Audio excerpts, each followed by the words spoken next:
Nova. Omo wie bibia aka 3 polling stations and ombeke kan bom na omo declare and a parliament jetum na you be expect say the electoral commission will follow suit. Now they will look at some of these things now omo agina so atwa but me say we must not forget what the electoral commission has done. But this time round no I think that the dynamics are quite different because I hear 2024 elections na Sheila battles na oye MP ho but I hear the close gap na there in the numbers no mo kan here na clearly give you indication say a very close contest MP ababesi your friend saying o parliamentary ticket no the day brow it means that one kasa we your man boy for won't pay development what I say abusia for emo bibia kwa aba emfambra mega TV and platform we eso nyankopon ya adoma ada ochena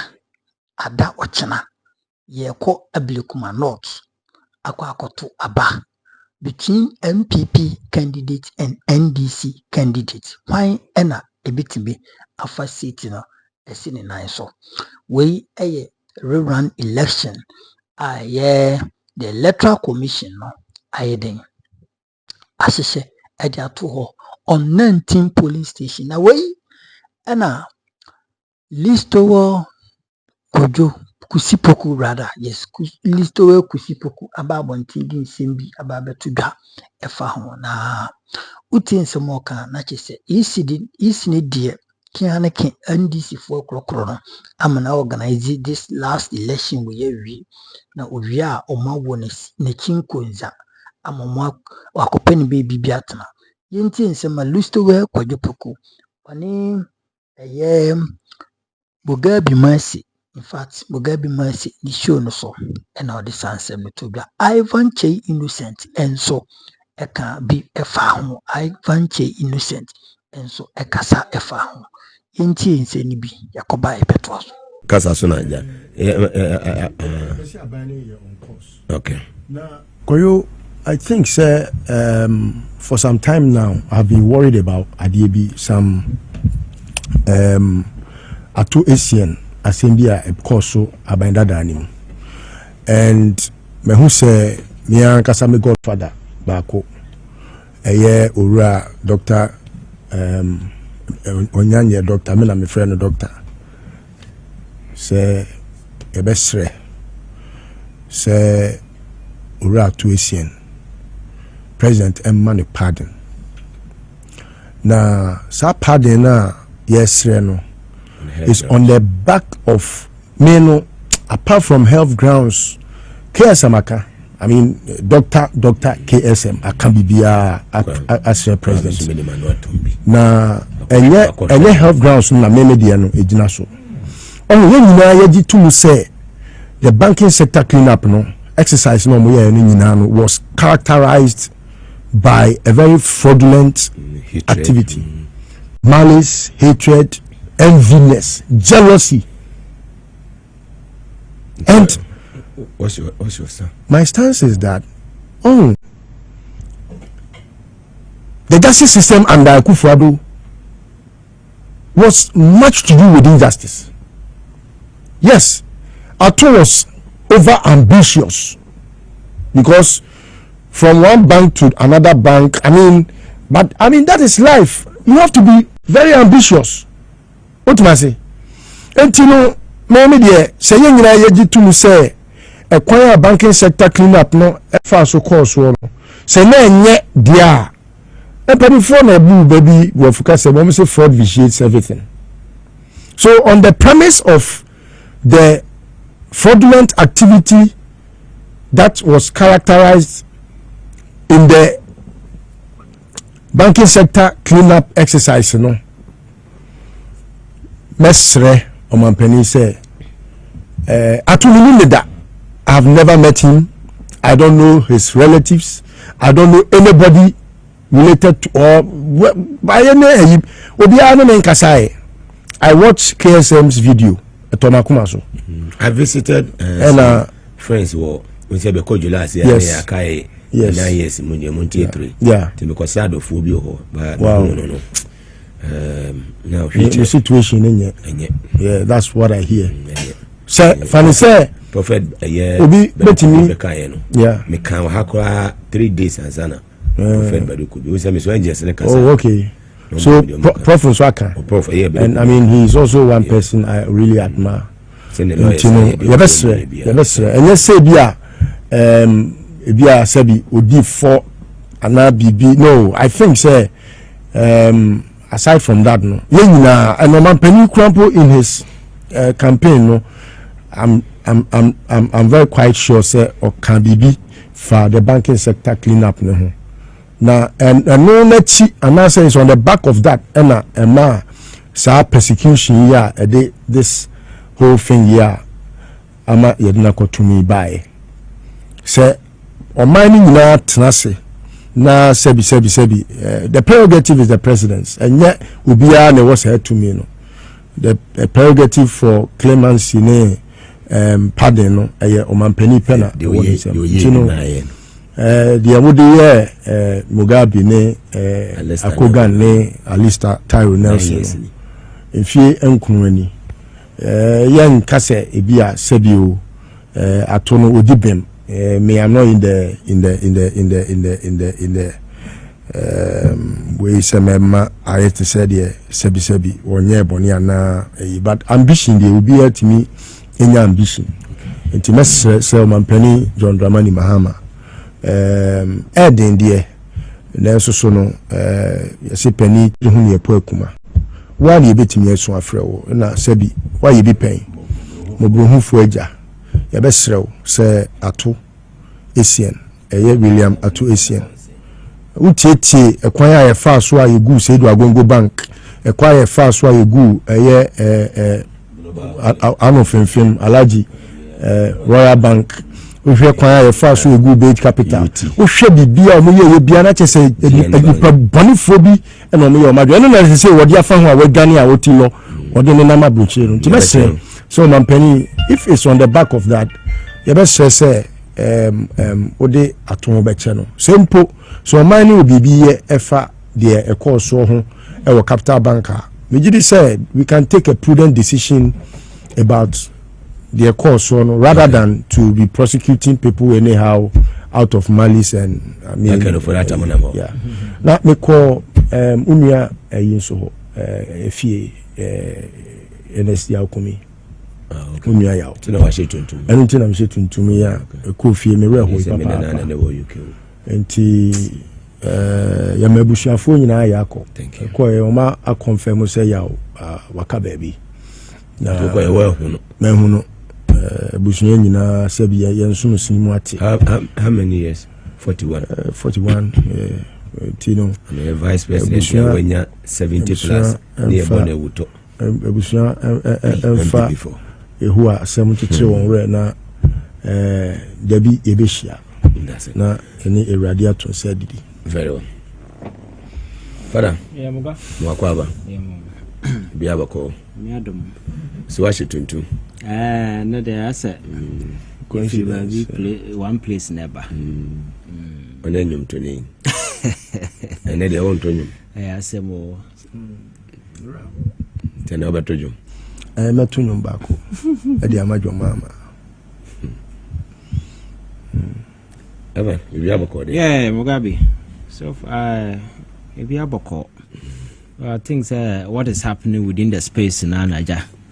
There were two topics here come was Ablekuma and suspended chief justice ECOWAS court or Akwabopi. Yeah. These are the two main topics here we're discussing. Okay. Do you know what yes mama? Mate and my main shall say precon. But beginning I think my main fan started Ablekuma because I don't know about a home taper in the press conference. A press conference at yeah. Mugabe, I think that all her Ghana, baby, I ba in our democratic journey. Yet one among your transition from military to your friend is a democratic rule since 1992. When it comes to elections, we've had a number of successful transition from one party to other. There was a time. Rawlings time. Now people thought Rawlings was not going to hand over, but eventually he handed over. The transition has always been smooth. But at the back one the fiber, early this anema when a very competent, strategically neutral, independent body. Now okay election so especially not that body was embodied by a certain reputable Afarijan. Across the political divide, irrespective of when I appointed, people had a lot of respect for him. So, and he was appointed by Rawlings. But there was a time, election ban NDC before, and NDC lose election ban MPP didn't show that kind of thing happened. But nobody called for his head. Say, oh, Afarijan, yen tunu na yam pamono. Kufueko Ojayen, your friend is saying, Chief Justice, Madam Theodora Wood. Kufuoko and the tenor wasn't over. There was nowhere in any conversation because Abanya Sunday yam pamo mo kofi never. So if we've gotten to a point and the same process now ya go over and akwakwesi and people have started showing signs this institution nipa no moda no say ya kase ya mo atena wa o mind the beba form. And Mugabe, it's not as if people are just saying this out of nothing. Yeah. This Electoral Commission here cannot say mean Nemo Mudi Ghana for Nemo Mudia yet Ghana for no. Say no and I yet see a once say oh politics and democracy in the Batoya, but Umiana Yakasi a fan Sam Chichirichia. I'm telling you, sir, I got 2020-2024 Jadam. Because for the first time in the history of this country, election, presidential election. Yama different results, almost best 7 till date. Obedient to mention the exact results they declared the president, and a whole lot of issues are popping up. We were thinking, sir, going into this 2024 election, it was going to be some kind of a free rider. At least and they were novice then. Now they've gathered some experience in a certain momentum to make a free and fair election. So now this time around the crowd, they're not is going to be worse. You've seen these people flouting electoral rules with impunity. You go constituency elections. Then we move the ballot box, everything to Accra, the soldier for the police for here. Now you go against the earlier declaration, which is unconstitutional and against the law. But these people were doing these things. Nemo muye nyinana back and forth and then yababedruwa Ablekuma North and naba bone of contention. Akwaya original TV swa. Or your press conferences here, Echo Parliament called two and two under oath, Echo swear, and some no bacano, and no crane or babacan. Na Ablekuma North. Omo bibia aka 3 polling stations, and on back a carbom, na omo declare, and a parliament jetum na you'll be expected the Electoral Commission will follow suit. Few days after, the same Electoral Commission be catch the Ghana for so there be a some na ya can and yes, I net na 19 polling stations say you run a pin sheet na Mugabe metrese say Electoral Commission ya resource no with all the money and everything to run election o kroma timi conduct election and ya na dwe conduct election no in the broad day na obaka chosa pin sheet and that alone should be a justification for us to annul the entire elections and then go for a real runner. You should know that institution is a very dangerous, incompetent institutional. We cannot just overlook and let it just ride like that because my culture say I don't know more setting a very dangerous precedent in the future. We can go into a presidential election where Kumase, you know, say the stakes are very high. You ever talk about the whole of Ashanti regional pink sheet naira. We cannot rely on the political parties at there, but the whole Ashanti region when that thing can affect Obi fortune in the presidential election, don't you think they Jabato Kroma say these are the kind of president these jokers sitting at the Electoral Commission are doing, and we think that it's normal. For me, the run fund must go on, but we must not forget about the incompetence that has been displayed by these jokers sitting at the Electoral Commission for the past year, or more toy with the emotions of this country. And for me, that is my consistent position on this particular matter. They are setting a very dangerous precedent, and we cannot live in a country where state institutions armed with massive resources to run an election or run into some kind of childish mistake and come back and just say, we see you say Sikana run or Mama Misika and Papa Sikana run. It's from Ghanaians, and if we are these people are foolishly causing financial loss to the state, don't you think somebody must answer for that? Oh yes, when you're willfully causing, this is foolishly causing financial loss to the state. Oh no, it's not harsh. I think so. You see, we must begin to interrogate some of these things, people properly, because we cannot live in a country where people mess up. Or in the name of Minianum, Sir Professor Melson,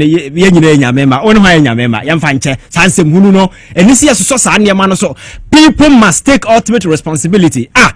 na no me catch Donald Trump ko mu kwa kokunu no secret service director no anywhere close to baby assembly see no but eba era nam so on da adwumako na no ntina nka ye ku Trump no ya force ma me na mana tender in the resignation Kimberly or resign kofie. That is how people take ultimate responsibility. Asema boss man say gina TV so ye esenka ode ade kwakata nanim because it's shameful. It's very very shameful or can as if say nothing has happened. You understand? 11 January na se for no. And then back to the MPP. You see me no ne me ya tena ha say. And our position has always been consistent about the Electoral Commission, how incompetent and how dangerous and how biased they are. These people took 8 years and defended the Electoral Commission. The MPP became the Attorney General defending the EC. And near flipping ya Electoral Commission you see that today they are telling us they support a court to remove the EC. That tells you how dishonest these people are. Now you see, party no tell na me say catch no nema there the Ablekuma elections say MPP na da bia ya kasa they need to organize because they don't have leadership. No, that is clear. Enye omo general secretary na press conference. Eba catch the Ghana for some boycott elections no. And candidate na owo ha or contest no is out there campaigning. The national organizer is on the ground. So at the end of the day, where is leadership among these people? And can any serious mind take this joke serious in anything? Because a party will organize a press conference to come out with a statement, that statement must reflect the collective will of every key stakeholder in this whole electoral process. But you do the press conference the following day, then they shift gear, everybody is talking differently. It clearly seems that the party ain't ready for election. And for me, so Ablekuma North and baby a name ordering. There is a ruling party and there is a government in space. Here, so MP. Ubo twa ba mo bi okwakwaji ade abra bebo Maybe before now I see a chase card no. Oh, Dr. Mahmoud Bawumia provides a queer free year with 410,000 Ghana to support Ablekuma North rerun. Na party of Brana Champo has also supported a queer free year with 200,000 Ghana and additional $6,500 US for coordinators. Yes, the contest no more. You'll be a president into almost almost sure my catch powers, and that is exactly what is happening. But for me, I think that Ablekuma, you look at the atmosphere or how the economic situation as a former. At least if you have a representative in parliament or a part of government,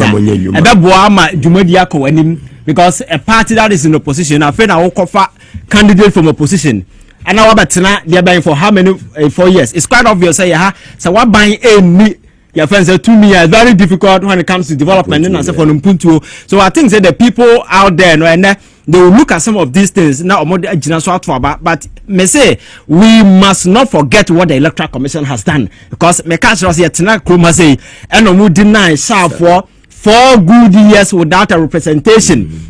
It's on the Electoral Commission, and today in 2020 elections and Ghana they have repeated same, even worse under 2024. We cannot just close our eyes and say, oh, Ablekuma they have ordered a rerun. Make this rerun come order. I'm against this particular rerun because I think that it is setting a very dangerous precedent.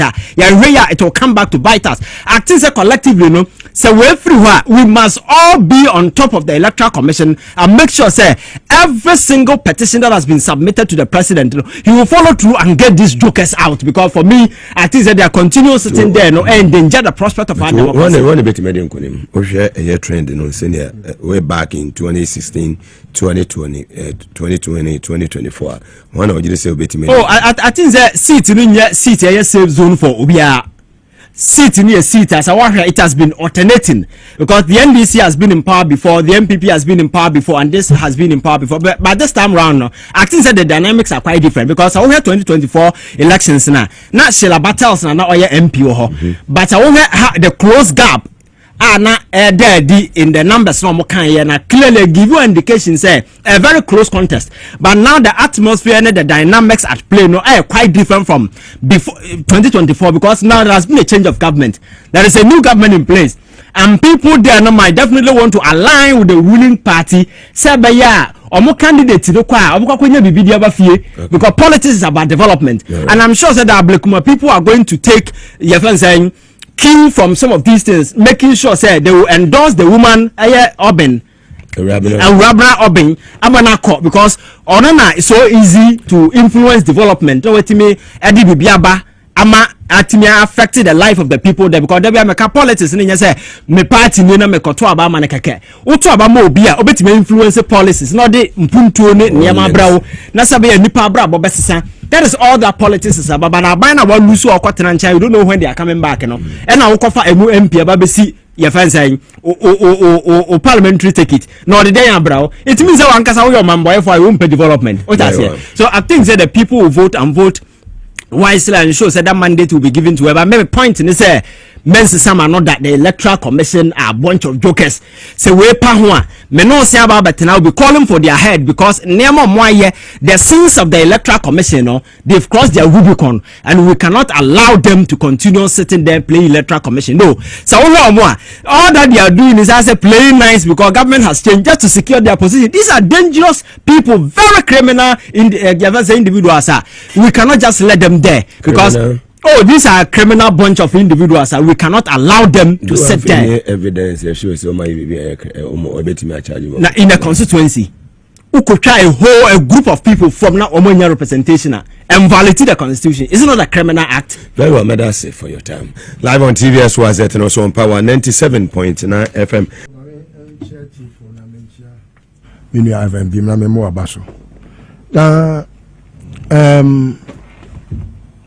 Erabna ene yekoto aba afie atwamu yi na me ya aduma ne di nkonim na ohwe ekwan a MPP for efa so ye se omupese omuwi aba no a na kopon pe ena obuaye enti akoye ti se de omo ankasa no kura no sesi e musima wene mo mfa mo paper mra musimu ni bi ena edidi mu na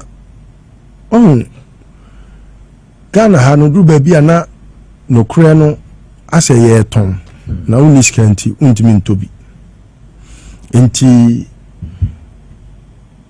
dia koso from the one Electoral Commission by babu boy na mempene na mayese ni nyina no e kire wo se omadwuma no sebi enso ani na se wo be kaya me sha se me bode wo se je mensa oni madwuma na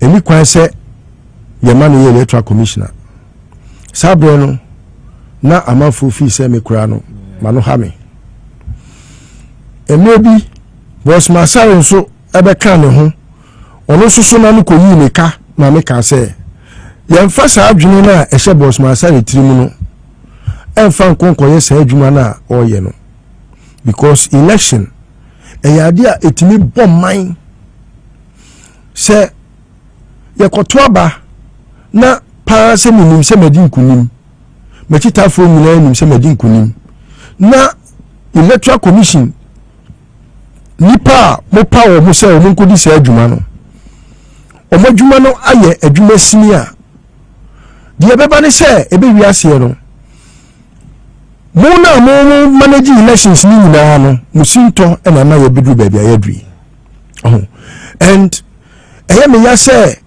ensemi bi wo ho a ye ka no weti na ye di akogu abepim ne sa omo a omu video beda dia obabesia ewia ye fe ne se pin sheet ekoya okosisa no baaye no bepem ne ye nchi obi a ye ma obi a so twen nti akwati se ekine bi no obi so plane ekoya no so befa so obeye bone ebe wiase no na ye democracy no na ato the last time me discuss democracy in Akufo-Addo's hands, people were like, as a Mikrano, me the time be and a time Akufo-Addo. Now, so Nipa was so yellow, yani, ya, yadi or Maya Shallow Sa, a choir of far so I would be to me, Bayer Mampenino. Yadi said the democracy now, yadi, and my Bayer Mampenino. Walk on, you would say, you know, semi Jomama no baya. e ko ma nke boy etino media no I will wait for a later date to discuss Electoral Commission properly. Not today. But etina yame ya aduma ye koto aba eni me hia me na Ogabi eya na me de nsem bi gu akwan mu ma ye de kaka ye ho so manfo hwe democracy na wo ho no kabia me nka bi no enye politicians dia eye Ghana fo nyina ya sede se wo se etoto ye nuoma sem ye pe no enu ti na wo kan ye constitution na o se tu ni nyina wo Ghana fo enti tu ni bi ni apone ama politicians ahodo MPs obia enye kakra wo de di nedwuma na de me ma observe e free 1992 bepem ne me pese me Ghana fo nyina ehu etina obia de me bo ba mame MPP bia ni wa ne so fa so Ghana Ogabi ti asema me kan yi MP bia ni wa ne so fa so Ghana ha owu useless omu ni bia nti ayeto aba ayi no they are just there to occupy spaces. They are irrelevant and very useless to the core. MPP bia ni wa ba ko kro ni wa ne so fa so Baku, the one you know, so papa, only papa. They say MP bien one is one for Soma or my way, and I'm not a constituency. Ubodi are not so useless. It's your community. Because Nipa what time I say begin my pa or MPP, I say begin, I was a chairman Sabunsu. Oh, swam a Can you say any one thing? I will say chairman Sabet Yakase and you useful. I'm a constituency. No, on that time I said again 28 years of the life of the constituency. No, 28 years. So or call me I said again plan or move bar and Kadibano. I can't feel anymore in Fiabiasa. Now we hear the life in Swami constituency. And then be a asantimana yam fatu because I want to be free. Now, so share mensia a crobia sabi natina ye na so ye crobia refers antikoto ko gbe nyam namusu. The constituency o. Enya ni paketo constituency o. Enya fine aside the constituency e obi a constituency. Na so so no eye crobia e na sabi o ya asantimana wura. The whole Asantimem 47 constituencies Nina Mensia is the useless BPN Mensia MPB Ediakoho from me of Fabuko Fosu to Napoleon Waboni as a transfer useless. Omaji almost say a yetu me bin or more quacopedia or more who be. It is obi qua contesting on the ticket of MPP who send it pano useless. Aje papa bia ni litrum a ode ba beboa ubetimi na nemu the best constituencies in this country and we MPP constituency ba ko pe one ba ko pe say ba ko say MPP MP we the constituency wa ye de oku de to ye ana wa ye de muntaka Asantimaya wo ho kakra kan ni constituency emu ofe pa e muntaka constituency. Well, MPP ni ana MDC ni. And to be catch us MPP bia you useless ame kan okre e na akere because obo kwa o se wo dia ponti kwa gbegina wa ye beto ama no. Enti ponti e kwa timi koji etumi. Afeni matiwase. What was it? Enti no me cancel yourself so say. Hwe na wa ko waste vote say me MPP ni na me kwoto aba ma MP because obey useless. One more constituency no. One for the papa bia ma wey obey our contest constituency on Electoral. Wa mo de mo and no ko fa Kwame na Bates ba ebetu ne ko ye ena wono ko China ko pen sika nya ne ho ena afi wasaba say ekwan bia so no e wo se o contest esabe MP na constituency no edi enfie duasa mienu na duasa miensa mu mienu MPP na atena so saa yes la kura moto no tio MPP na atena so saa the first time NDC tena so ye 92 eno MPP boycott ye ena koye Professor Dubois chose stolen verdict now so we share this background here medema we are nature say ye koto ba eni kwasi ya dwe say party A and party B keke na mo party a wono ni mpanifo eka che MP say MP tunia amanfo de amawo no ehwe no want to tunase abribia no make sure say obema unan aye ntientia ewo constituency ho na uni omadi nkita ho na waye omanfo na omosoma awo no omasede ene omashede e di ama wo mo betoto na ni na NBC fo na sebi omachire ekwan a sebi e wo se MP faso obua ne constituency enti na santima kakra kamri ya example yi munta kape ene wati ya develop the constituency a e ho fete ba bia sebi club ya yefia sante kotoko so ni bodi ama muso very useless omo jetu ni na ma no nche odo omo de ye na po misi je no ye na po wo kura de wonu kura po no na hospital kura ko refurbish en so top room ko for hospital mention hospital eti ye primpuntio asantima ko so ene ye prayer me sorry a me ko mutaka wa me tia no ever na baso useless na wonu kura de no ko sen ko ye tira onko ayire mkura. Now, me say regional sika ko wuntumi nko house chain the other year single budget okuma. They are very useless. And na tumi no mo di betan kan ha. I said o kan me aja. Me say me ka MP bia and useless. I me ka with emphasis say wo dey for sentiment pay example say e won dey strong road.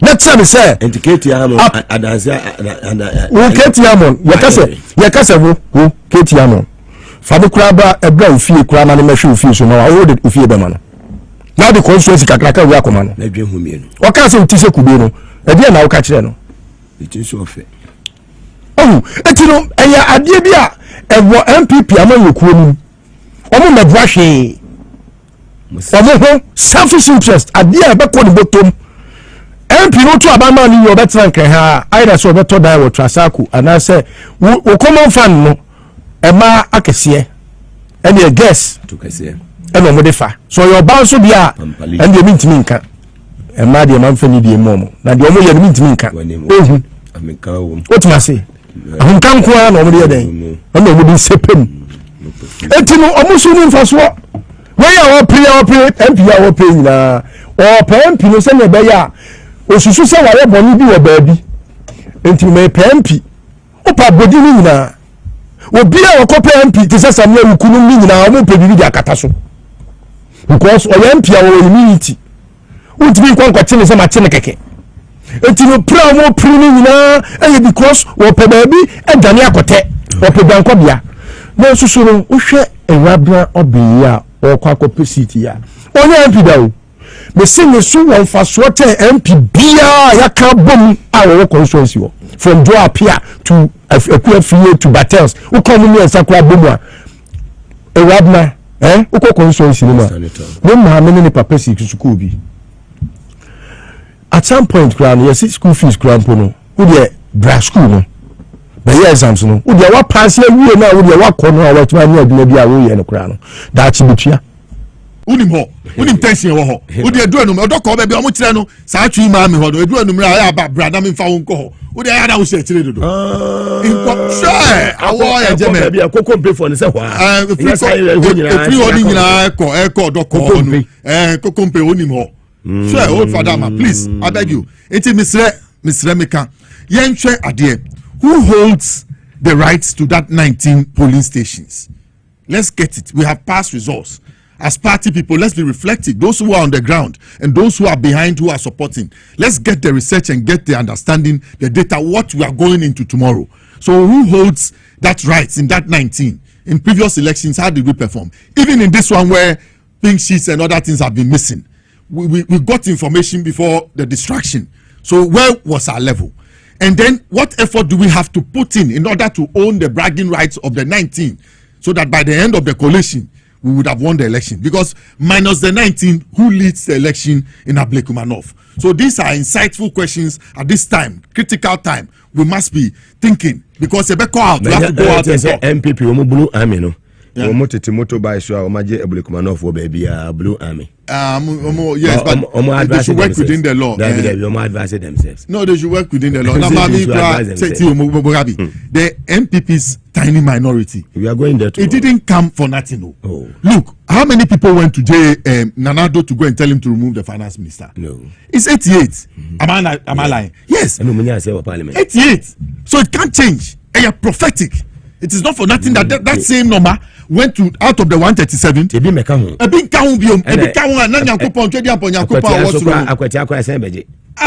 Oh Mugabe pa to zoom. Matisa ne yiri ni na eba. Sabi ka kire mo. Ne yiri do free mo ne yiri na eba. Na let's say say be ejina na ejuma pa ejuma. Uyi MP a, onye MP a oye obe primpunto de abero. No, but do Ablekuma abakwa akoto amaku free. Rabi. One no call. Rabi na obe win. One no ya man board. Or board or national entrepreneur innovative program. Erica J. Me ba won obenya nyuma ma ne. Youth, yes, a lot of the youth in that place, they need work. They need employment. Apprenticeship. Yes, and now what's your apprenticeship? If you have skills too and you have developed your skills, they will support you. Yes, hairdressing. Because all legs or mechanic, yes. Board member. And she's level-headed. Fantastic. Of the two candidates, if you see which one is more approachable, and you can see the difference.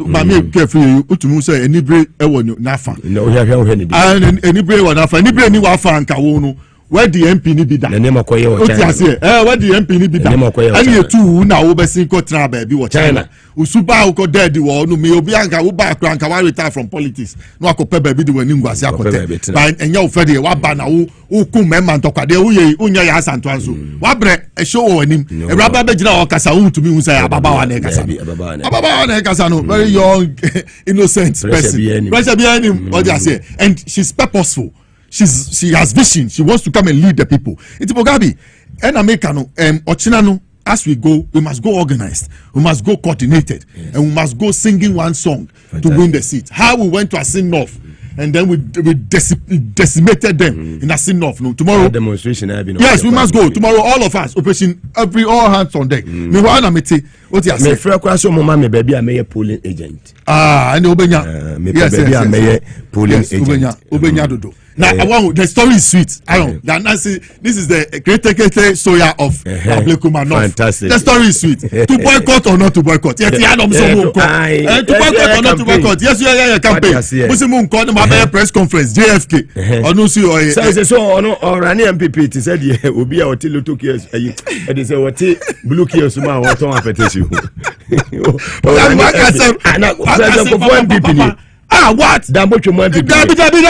Okay. This is Nanado's. You talked about the general secretary. Now, no, he need to. You talk about general secretaries who have respect even when they are asleep. And then who when he does when he try and say, I dare the moment to boycott or not. They say to boycott or not to boycott. Mugabe, that's the squad. They are undecided. I've told you, they are undecided. Omuko sit down, omu bo roof. And send on Babesi Foundation reform. That's a canopy. Canopy. SNUM. Omusuba nyina omadu tire nyina no. Sa eti mo akokot. Ya sa dismissing mo asem no. You dismissing when you are there. Meaning say you dismissing but say once you say you come. But you have run back. After you won't go for appeal. But you have run back. And then now after your withdrawal you are making a re-entry. This clear case of indecision on the part of the party. This is a clear case of lack of common sense on the part of the party, and I don't know why they are fighting this fight. Okay, even if you get one, you have lost what do you call it? Akotia. You have lost it. You understand? So even now you are 87. So you assuming you win this one. I'm saying you can never go past 88. It is not for nothing that 88 people out of the 137 against all advice move to the presidency to turn another. A test case at the major Mahama administration. Yes, that I'm coming there. That when they had the chance to conduct by-elections, when they had a case to do reruns, we saw their Subain. Fantastic. We will not go that tangent. We are a disciplined party. We have young people who are focused in this party. We have a future. If you look at the people in our party, look at Samuel Basintale, look at people like Innocent Kyei, young, intelligent people in our party. Look at Sami Jemfi, the gold board. You know, young people. Look at Erika J. You understand? Young people share Asafo J at the scholarship secretary. Yes, we have them. Look at our own good friend Akogan. KK. Yeah, look at Akogan, baby. You understand? We have highly intelligent people who can screw up the issues. Kobe Balo. Challenge. Hey, as a Kobe Balo, when you mention his name, Ablekuma Central. He knows how to plan. He knows how to organize. And I'm sure by now he's there already. By this time, Mugabe by this time, he's finding ways so that tomorrow we'll be able to go about our election peacefully. It's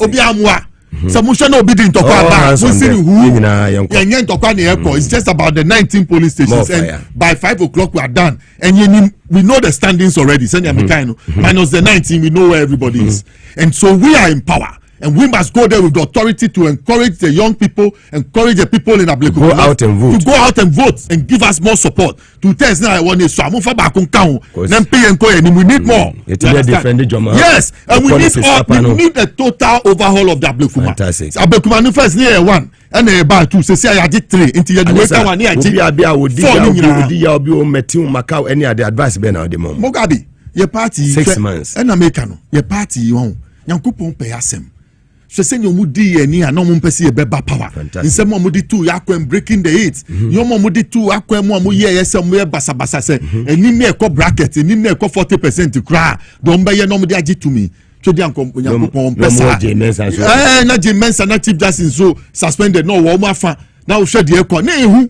Now a come wo krum. Then your my basa one city ni baby, we skada baby. When in that will be aso. But yankupon boko at the elections. No money some may bring the trouble of 2020. You saw them clearly sharing money. Sharing money during the elections on that day. Candidate, you want to compare you, Mama? David. Because you're rubbing our links. No candidate or opposition. Utumanu opposition. Dabe. Odu ko Jimmy fans. From Debbie. You know me, Kasa, Odu ko Jessica, MP's common fan. No, they're trying to know. Uko kana sema no, do uko. Sano mutie. All the members obiendi yaw. Yeah, Tia Mugabe. Obia my appointment. But the encouragement and the enthusiasm that brings us here every day is that we went around to tell Ghanaians to bring John Dramani Mahama Abebu. Yes. To bring him back with the experience he had gained. He had been vice president before. He had been president before. He has gone back home 8 years in opposition. He had seen what he should do best for us. So whatever he does, we must support him in entirety. You assuming that he had made an appointment and even made a mistake of all the lots. Is that the way to go and talk to John Mahama? Is that the way to talk to your father? If he had wronged you, even assuming that appointment that he made that brought all the hula balu was wrong, assuming I give it to you people. Is that the way to talk to our father John Mahama? We are wrong. We must say sorry. And we must find out why those appointments were made. Do you know what goes into appointments? Find out. They do a lot of research. BNI goes into a lot of things before the names are put out. It's not some lotto game. It's not some lottery game. It's not a warfare or something game. No. It's about what you can do and the role they want you to play. That's why they plug people in certain roles. Into Miss Rebecca, Memo be and do be who yaw.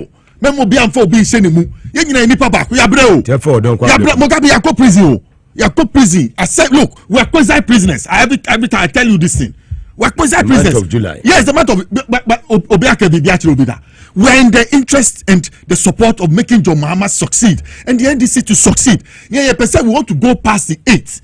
We don't want to break the baton. We want to keep the baton and go past the 8. It's not about breaking the 8. It's not about breaking the 8. We want to go past it. We have good intention. Yes. Now another Jiaba. Mugabe. Yes. Mugabe. Yesterday, when John Mahama launched the Gold Bond Task Force, I printed this thing I done in my room to read. Some of the comments the guy made, I don't know whether it is possible to make him president for life.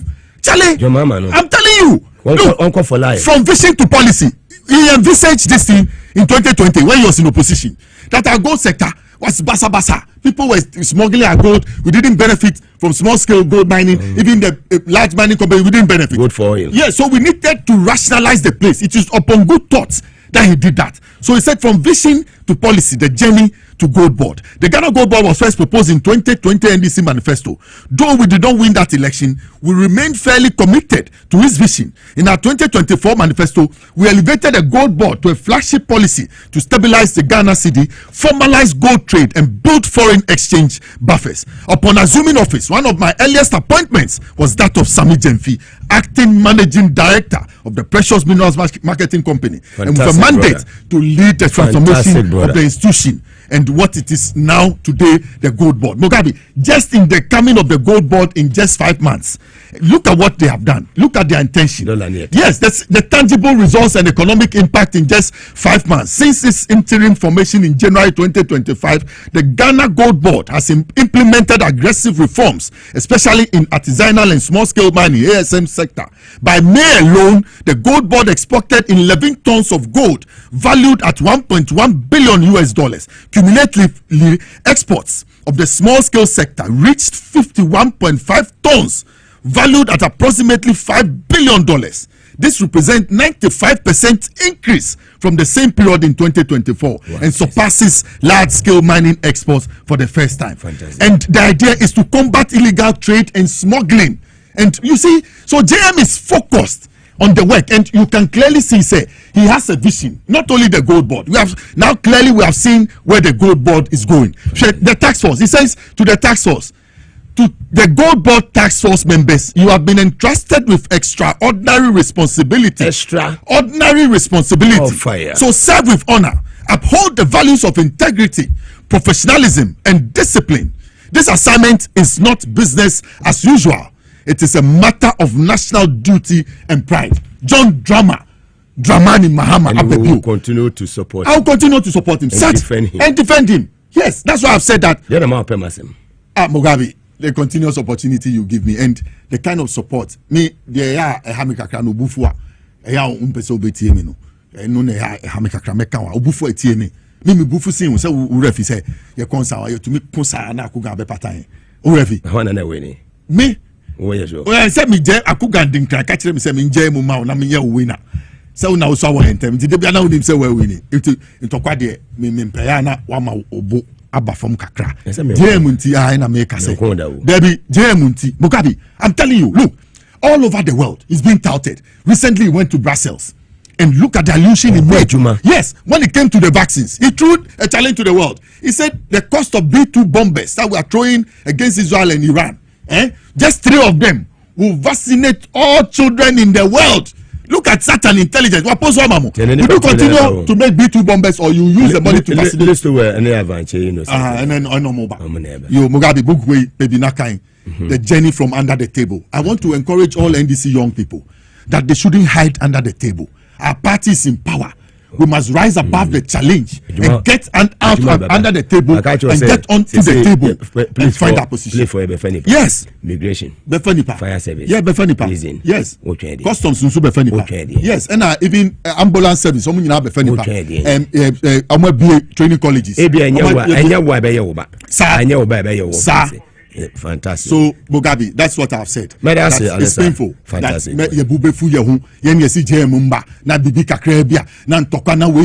Let's calm down. Let's be reflective.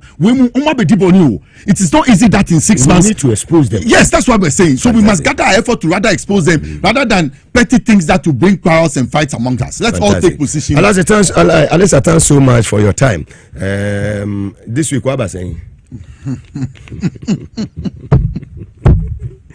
Number two. Fantastic. Time for victory. Told you bring me 3 times in a week. But I'm happy to be here and I'm honored to be here today. And I catch you Julius Zebra. Fantastic. Deputy CEO of the Airways. I take it.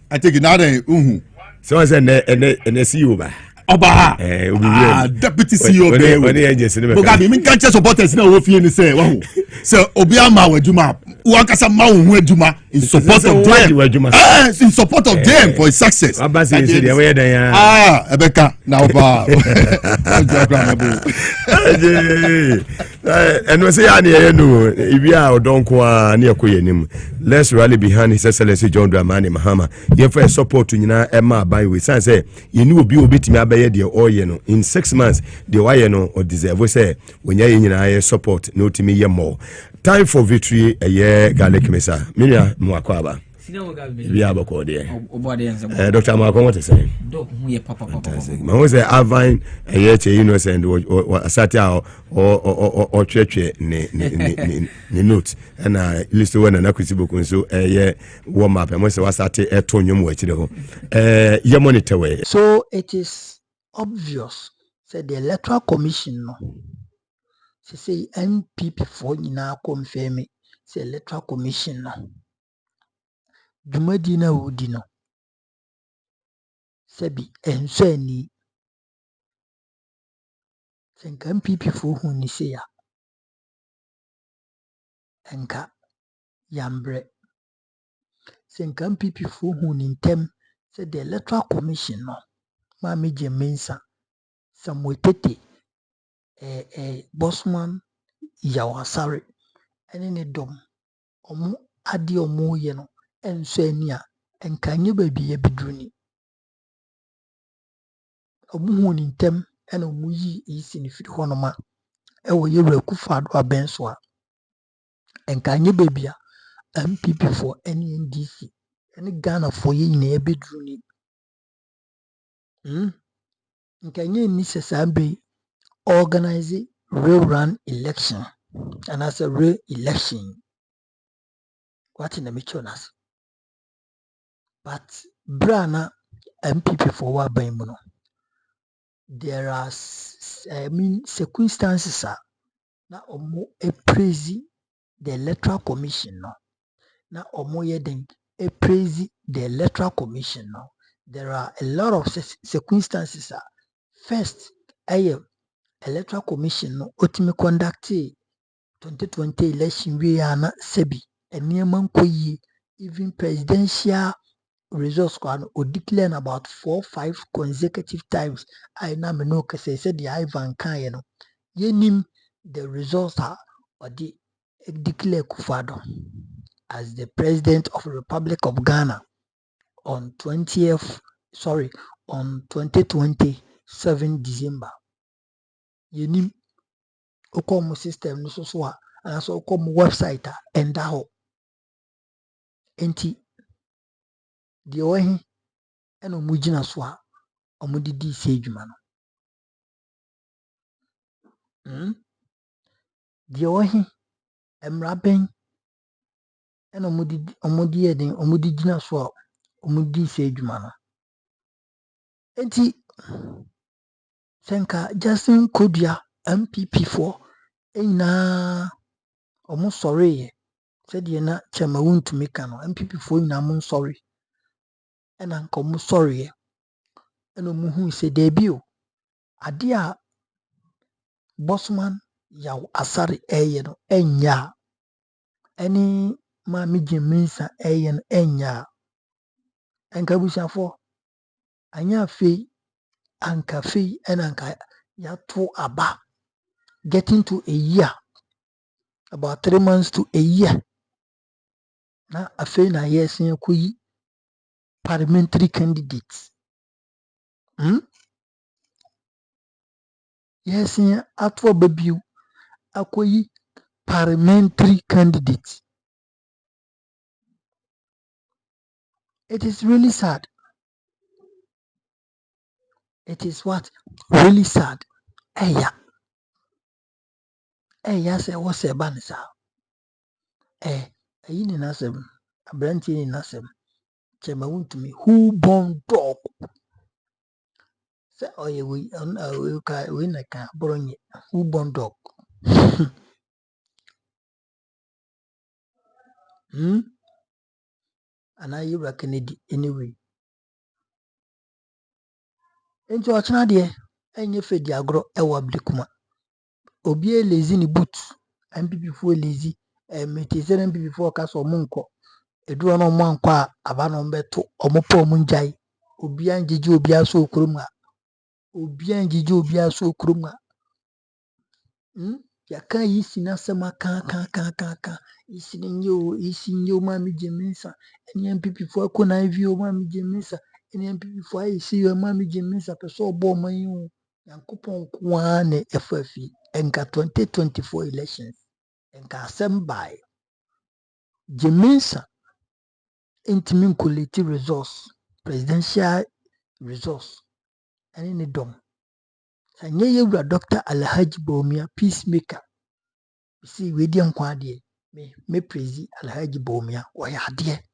That was a brilliant, excellent and smart move, smart decision.